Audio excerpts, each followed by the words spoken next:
Sejam bem-vindos a mais esse episódio do nosso podcast, episódio número 39. E no episódio de hoje eu vou falar um pouquinho sobre a influência da pandemia do Covid-19 na rotina dos fluxos cirúrgicos e na vida do médico e das equipes de saúde, e principalmente o que o paciente vai passar se ele precisar de uma cirurgia, seja ela uma cirurgia agendada, eletiva, ou uma cirurgia em uma situação de urgência ou emergência. Então, o objetivo do episódio de hoje é exatamente esclarecer as principais dúvidas que a gente tem recebido a esse respeito. A gente tem um consultório muito cirúrgico, então é uma rotina os pacientes perguntarem sobre isso, com toda a razão, e a gente está aqui hoje para esclarecer sobre esse tema. Eu vou falar bastante sobre isso, sobre as situações especiais, sobre a vacina, sobre os pacientes de risco, os acompanhantes nas internações e por aí vai. Então, esse episódio aqui vai estar disponível no meu site, no www.ourologista.com.br/podcast/episódio 39. E vai estar disponível também nas principais plataformas de podcast, como da Apple, do Google, da Amazon, o Spotify, Deezer e por aí vai. Queria agradecer a todos que têm deixado as notas, os comentários, as resenhas, e o podcast tem sido muito ouvido e só tenho a agradecer. Então, sem mais demoras, após a música de introdução, o episódio na íntegra. Sejam bem-vindos.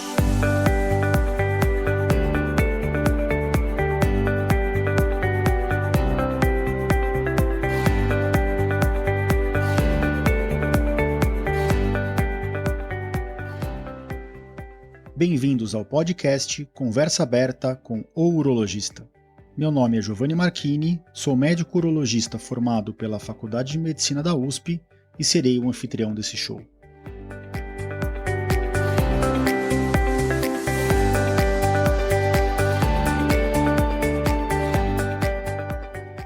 Nesse podcast, queremos compartilhar conhecimento confiável e de qualidade sobre saúde. Com um formato único e inovador e sempre com o foco no paciente, nós vamos esclarecer as suas dúvidas, trazendo todos os ângulos das situações vivenciadas no dia a dia da urologia.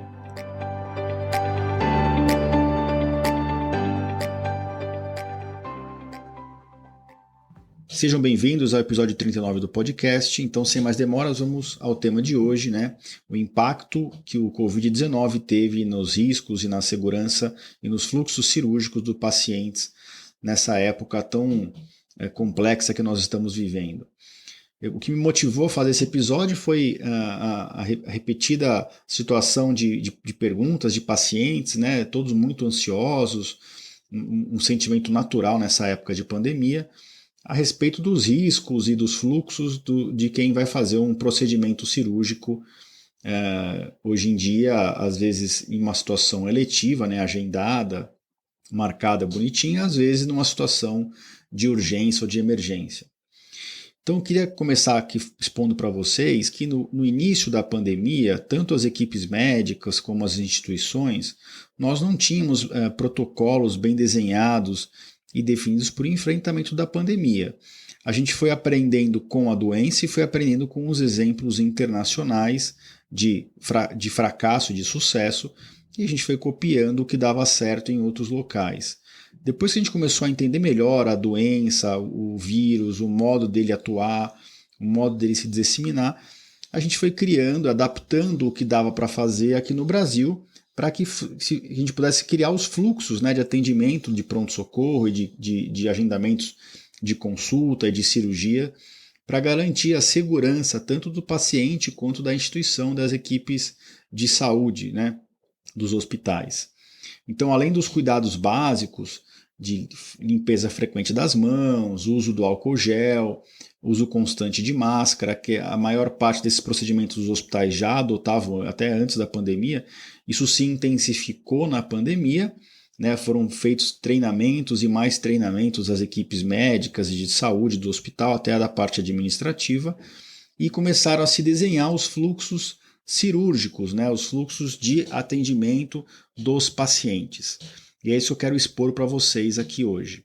Como que funciona hoje né, depois de todos esses meses de aprendizado, como é que funciona hoje um agendamento de uma cirurgia eletiva, né, aquela que o paciente vem até o atendimento, a gente identifica o problema, ele precisa de uma cirurgia e a gente vai agendar essa cirurgia no hospital.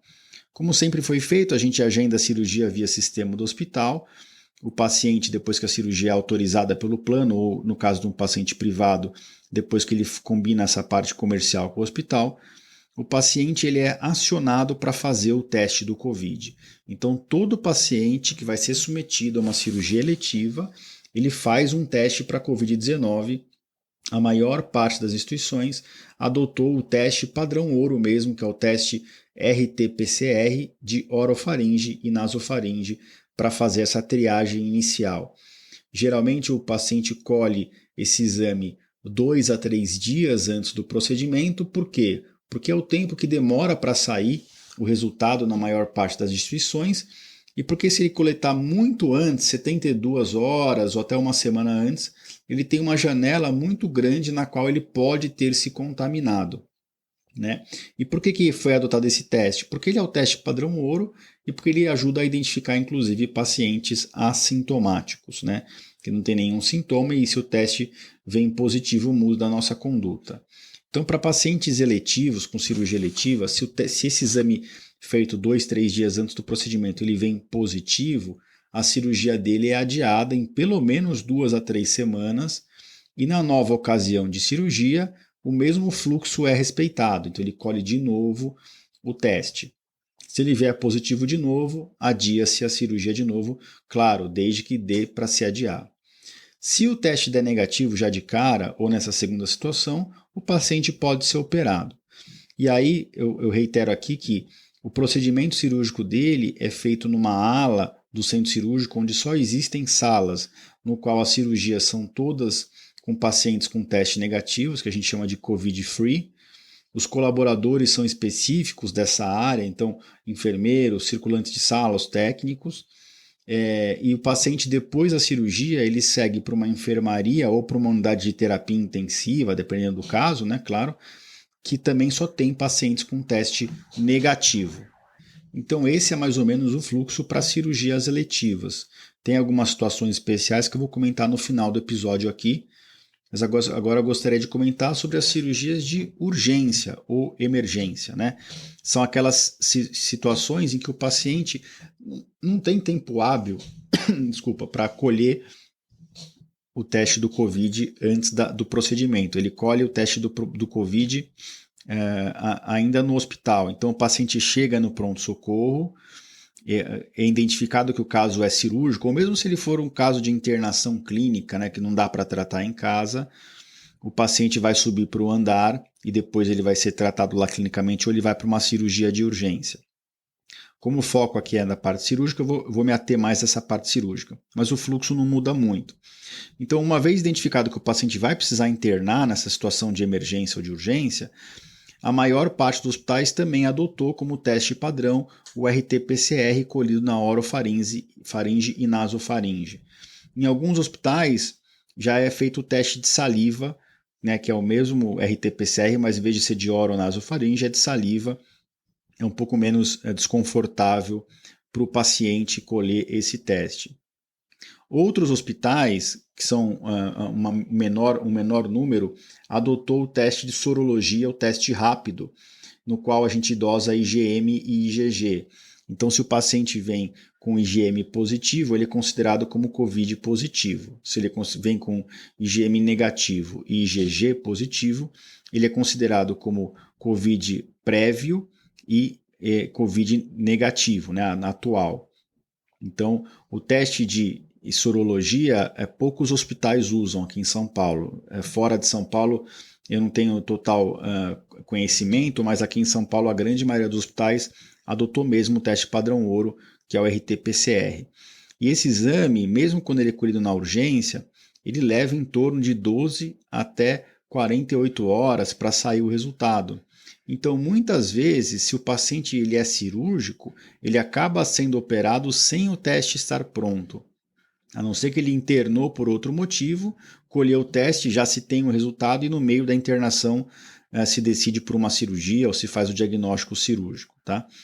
E enquanto o paciente vai para o andar e ele não tem o teste com o seu resultado, o paciente é internado numa enfermaria que a gente chama de área morna, que não é nem Covid positivo nem Covid negativo, é um paciente que está com o teste indeterminado. Lógico, ele tem que estar com o teste sem resultado, ele tem que estar sem sintoma respiratório. Se o paciente ele tem sintoma respiratório, ele já vai para uma ala Covid positivo até o teste sair, pelo menos na maior parte das instituições. Depois que o teste sai, se o teste vier positivo, ele vai para uma ala Covid positivo. Se o RT-PCR vier negativo, ele vai para uma área Covid negativa. Então, mais ou menos esse é o fluxo. Mas a maior parte dos pacientes que vai para uma cirurgia acaba indo para a cirurgia sem o resultado do teste. Esse resultado vai sair só no primeiro ou no segundo dia pós-operatório. Então, qual que é o raciocínio? Uma vez que o paciente não, apesar de não ter sintoma, ele não tem o teste positivo, o teste com resultado, ele é tratado como um COVID indeterminado. Então, os cuidados são sempre os mesmos, né? Para pacientes com COVID positivo ou com suspeita de COVID que ainda não tem o teste colhido. Então, nessa situação, ele é operado numa sala com um processo todo diferente, né? Todo separado para isso. Só mais um parênteses, em alguns hospitais, além do teste RT-PCR ou da sorologia, alguns hospitais preconizam que se faça uma tomografia de tórax. Isso ajuda a corroborar a hipótese diagnóstica de estar positivo ou negativo para o COVID. Uma tomografia de tórax sugestiva de COVID, ela não é específica, ela pode ajudar a sugerir o diagnóstico, isso ainda tem que ser comprovado. E uma tomografia de tórax negativa, sem achados sugestivos de COVID, deixa a gente mais tranquilo, mas também ela não é 100% acurada. Então, às vezes a tomografia vem normal e a pessoa está com COVID positivo, simplesmente está muito no início do quadro, por exemplo. Então, é só para dizer que alguns hospitais adotaram a tomografia de tórax junto com o exame laboratorial, mas tem que ficar claro que a tomografia de tórax não deve ser usada como exame de triagem único, né? Deve ser usada em conjunto com o quadro clínico e com os exames laboratoriais. Voltando agora à questão do paciente que está indo para uma cirurgia sem ter o teste com o seu resultado, ele é operado numa ala do centro cirúrgico dedicada só para pacientes com COVID ou com teste ainda em análise. E eu queria citar alguns exemplos aqui para vocês, né, de quais são os cuidados especiais. Então, é uma cirurgia muito mais trabalhosa do ponto de vista de organização das equipes e das salas. Por exemplo, a anestesia, muitas vezes os anestesistas preferem fazer a raquidiana com um pouco de sedação do que ficar manipulando muito a via aérea numa anestesia geral. Lógico, caso o tipo de cirurgia demande uma anestesia geral, essa cirurgia é com anestesia geral, mas existem alguns cuidados especiais na passagem do tubo para não evitar muito aerossol na sala. As equipes de saúde que ficam dentro da sala ficam totalmente paramentadas, com os aventais descartáveis, máscara cirúrgica, geralmente por cima de uma N95. Algumas pessoas usam óculos, outras usam face shield, né? E ao término, tudo que foi usado de paramentação é deixado dentro da sala. O que é lixo vai para o lixo, o que é de uso rotineiro, que vai ser reutilizado, por exemplo, um óculos, isso é limpo ainda dentro da sala e levado para fora da sala. Cirurgias por vídeo, por laparoscopia, a gente sempre utiliza alguns filtros especiais na saída do gás do abdômen do paciente. A gente usa CO2, né, o gás carbônico, e às vezes a gente tem que diminuir um pouco o pneumoperitônio, então tirar um pouco de gás. A gente usa um filtro que consegue filtrar os vírus para que não saia vírus do abdômen do paciente caso ele esteja infectado. Em relação ao material cirúrgico, fica tudo para fora da sala. É uma sala engraçada de você olhar. Tem pouca coisa dentro da sala, fica tudo para fora. Só entra na sala aquilo que realmente vai ser usado, aquilo que vai ser realmente aberto para utilização na cirurgia. E fica um circulante de sala dentro da sala e um circulante de sala fora da sala. Então você vê que a equipe até aumenta, né? Quem está dentro da sala fica totalmente paramentada, que nem eu já comentei. Quem fica fora da sala fica com a roupa habitual do centro cirúrgico e fica abrindo ou passando para quem está dentro da sala o material que está sendo solicitado.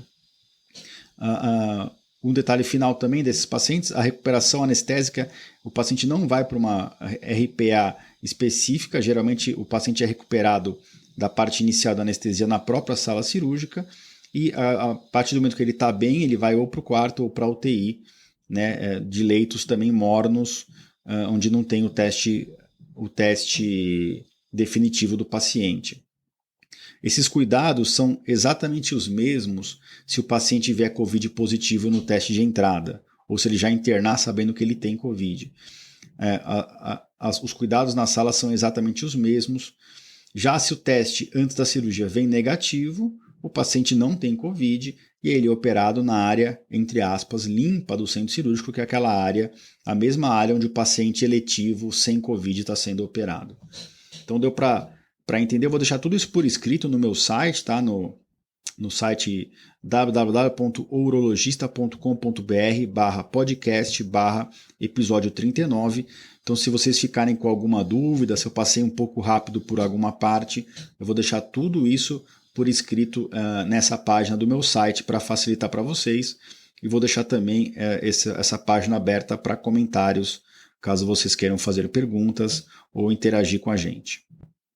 Para finalizar o episódio, eu queria trazer à tona aqui algumas situações especiais, né? São situações que demandam um cuidado diferente ou que geram dúvida, inclusive na equipe médica ou na instituição. E também são motivo de perguntas para a gente no consultório, nas situações cirúrgicas, né? Então, que nem eu já comentei lá na frente, a situação especial é que o paciente que teve um teste positivo. A gente tem que lembrar que muitas vezes o PCR da orofaringe, da nasofaringe, fica positivo naquele paciente por até 4 a 6 semanas depois que ele teve COVID. Isso não significa necessariamente que ele ainda está infectado ou mesmo que ele ainda está transmitindo. A literatura médica não tem uma interpretação definitiva para isso. Então, os hospitais, nesses casos muito particulares, eles levam muito a situação de que o paciente estar ou não sintomático, do paciente ter se tratado, ter se recuperado bem do COVID. Então, se o paciente está 1 mês e meio depois de ter o COVID, ter a cirurgia dele cancelada com teste positivo, os hospitais em geral liberam, esse paciente é operado com todos os cuidados, mesmo sendo uma cirurgia eletiva. Ele é operado às vezes numa área morna e fica internado numa área morna, mas a cirurgia então liberada, porque a gente sabe que às vezes pode ser só uma positividade prolongada no teste e não que o paciente realmente esteja na fase aguda da doença. Outra pergunta que sempre me fazem é em relação a qual o risco, né, de uma contaminação interna dentro do hospital. Ah, doutor, mas será que é bom operar agora? Qual que é o risco de eu pegar um COVID por estar indo para o hospital? Olha, vou ser bem sincero aqui, a gente não tem esses números divulgados de forma aberta, mas eu não tive na minha prática clínica nenhum paciente que pegou COVID na internação cirúrgica dele. Os hospitais em que esses fluxos são bem respeitados, o risco para o paciente é mínimo.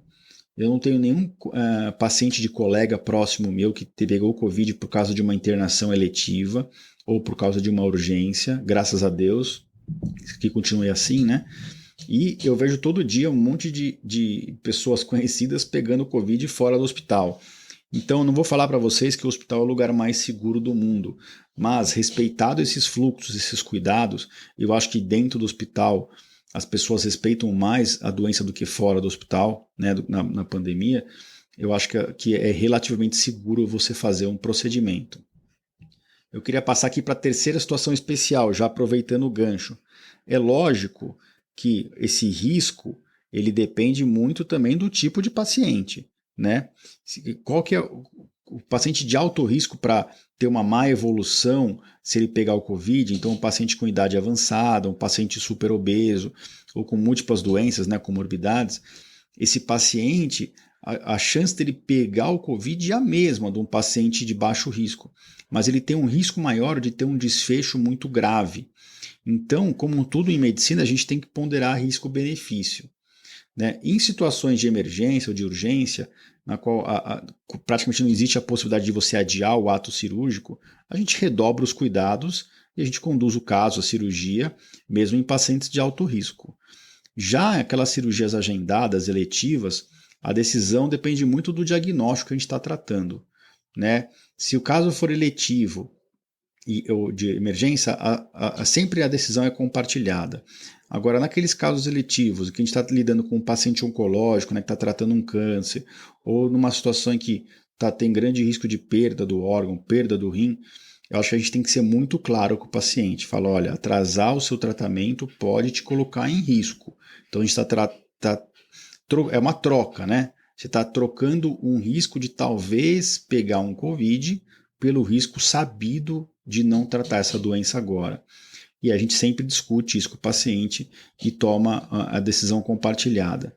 No consultório, nas situações em que a gente optou por atrasar, adiar o procedimento, eu sempre já combino uma data futura, né, dentro de um período que a gente considera seguro, e com isso a gente diminui o risco de uma lesão grave de órgão ou mesmo do corpo, e a gente diminui o risco de falha de comunicação em que o paciente às vezes não retorna para marcar o procedimento definitivo dele, né? Então acho que é importante deixar isso claro aqui para vocês.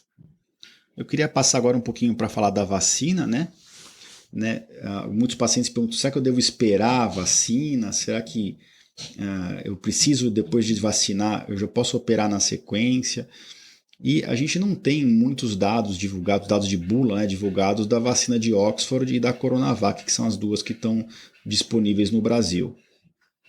A Coronavac é uma vacina de vírus inativo, né?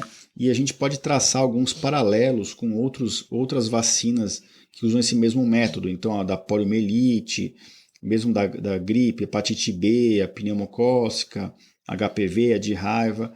Então, para essas vacinas de vírus inativo, existe uma recomendação de que se espere pelo menos 7 dias para a realização de um procedimento eletivo. Numa situação de urgência não tem o que fazer, né? Vai ter que ser operado e ponto. Mas na cirurgia eletiva, que tem que se esperar pelo menos 7 dias. Já para a vacina como a de Oxford, que é a vacina de RNA, né, uma vacina com uma metodologia nova, a gente não tem precedente nem recomendação. Tá? E eu queria ressaltar também que a gente tem que sempre lembrar que a imunidade maior da vacina ocorre, segundo os estudos que foram feitos, 10 a 20 dias depois da segunda dose, né, quando eu estou falando da Coronavac. A Coronavac, a segunda dose, é com intervalo de 2 a 3 semanas da primeira. A de Oxford é um intervalo de 3 meses. Então, se o paciente quer fazer o procedimento e ele quer fazer depois da sua imunização, se ele tomar de Oxford, ele vai ter que esperar bastante tempo para chegar na segunda dose e dar mais alguns dias ou semanas após a vacinação total. Para a Coronavac, acho que você tem que olhar o calendário vacinal, vai conseguir tomar a segunda dose rápido e depois disso eu sugiro que se espere 7 a 10 dias para que se faça a cirurgia com o paciente já num período seguro e já teoricamente imune àquela doença. Mas aí não existe uma recomendação oficial, tem que ir muito caso a caso. Tá ok, pessoal? Outra situação especial. Eu já tive Covid, então eu posso operar que eu estou imune. Mais ou menos, não é bem assim. Apesar da gente se sentir mais seguro, a gente vê isso nos pacientes, né? O paciente segue os mesmos fluxos e cuidados que eu falei lá acima, né? Que eu falei anteriormente. Tanto de coleta de exames, quanto de cuidados básicos. O paciente tem que usar máscara, álcool gel. Apesar do paciente provavelmente estar imune à doença, essa imunidade tem se mostrado que pode durar, às vezes, apenas alguns meses, 6 meses, 12 meses, né? Os anticorpos podem ir diminuindo sua concentração no sangue. Além disso, tem que ficar claro, o paciente que teve a doença, ele provavelmente não vai desenvolver a doença de novo, mas ele pode contrair na forma assintomática e transmitir para pessoas de contato próximo. E então são por esses motivos que essa pessoa tem que seguir os mesmos cuidados e os mesmos fluxos de quem não teve a doença, tá? Só para deixar claro para vocês. Finalmente, vou passar para o último tópico que eu tinha anotado aqui, que é em relação aos familiares e os acompanhantes de quem está indo fazer um procedimento cirúrgico, né? Então, desde o início da pandemia, os hospitais vêm recomendando que o paciente cirúrgico seja acompanhado pelo menor número de pessoas possíveis, idealmente ninguém ou um familiar, né? Às vezes deixar o paciente sozinho é complicado. Por vários motivos. Em primeiro lugar, não tem como o hospital testar os familiares. Isso é uma falha que eu vejo nos fluxos, né? Se toma super cuidado com o paciente, mas os familiares não são testados. Por quê?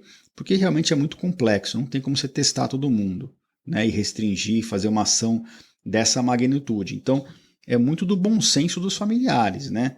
O familiar que vem visitar um paciente doente dentro do hospital, ele não pode ficar se expondo por aí, ele tem que se isolar um pouco, respeitar todos os cuidados, para não colocar o paciente em risco. Então, o segundo motivo é exatamente esse. Os familiares não podem colocar o paciente em risco. E ele, quando ele vem infectado para um hospital, ele também não está colocando só o paciente, mas todos aqueles ao redor, tanto pacientes como colaboradores de saúde, na ala em qual o familiar está internado, ele acaba colocando em risco, né? Então tem que ter muito bom senso. Em terceiro lugar, quanto mais gente vem visitar o paciente, apesar do risco de contaminação interna ser baixo, mais pessoas estão correndo o risco de pegar a infecção dentro do hospital. Então seria uma proteção para os próprios acompanhantes, né? Então tem que ter muito, muito, muito bom senso na hora de vir acompanhar um paciente que está sendo cirúrgico. E os hospitais têm pedido para as internações serem o mais curta possível, né, para diminuir esses riscos e também porque os hospitais estão cheios, estão todos com muitos pacientes, tanto com Covid quanto sem Covid, sendo tratados e operados, mas também para diminuir o risco ao máximo possível. Bom, pessoal, acho que o episódio até ficou um pouquinho mais longo do que eu imaginava. Falei bastante coisa aqui sobre os riscos, os benefícios e os fluxos, né, atuais do tratamento cirúrgico dos pacientes no meio da pandemia. Eu espero que vocês tenham gostado. Mais uma vez, eu vou deixar a página do meu site aberta para comentários. Vai estar em ourologista.com.br/podcast/episódio 39.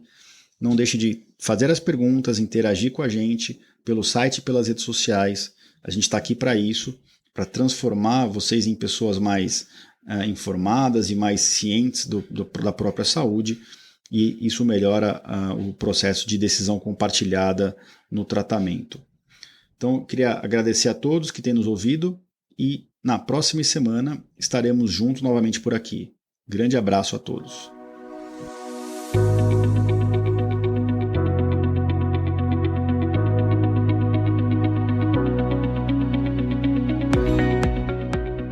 Você ouviu a mais um episódio do podcast Conversa Aberta com o Urologista. Mais uma vez, obrigado e até o próximo.